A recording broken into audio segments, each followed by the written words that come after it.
So there's this kid named Sean, came into the class kind of late in the year. His mom called and said he's likely dyslexic but has never been diagnosed because schools for some reason don't like that diagnosis apparently. And he reads between a first and second grade level. And I had a class of 5th and 6th graders at the time, and I was like, don't enroll him, bring him every day, just show up and we'll take it one day at a time, and at some point we'll both either go, this is working or this isn't. So one of the things we did early on, with his permission, I just kind of pulled him inside and said, can we have a discussion with the class about your brain? And I had been talking to Katie, who does our literacy stuff, and she gave me the example that I shared with the boys. So he said yes to that. So I walk in, like, everybody listen, I want to share some things.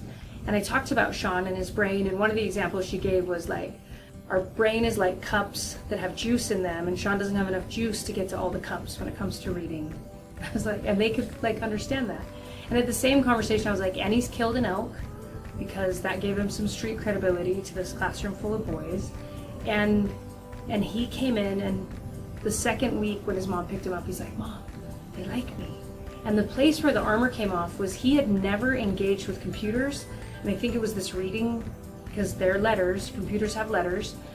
But his buddies in his class started like gaming together on the weekends.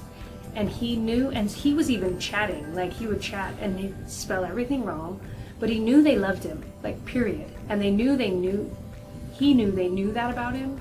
And there was no, and it just, his armor around exposing that part of himself just vanished. And he got to the point where he would cry every Friday because there was no school. And this is a kid that school annihilated and had switched into homeschool, which didn't have any social. So to be able to be in with his peers and take off that armor and work at second grade and have everyone in the classroom know that he's working at second grade and still support him was really just like beautiful.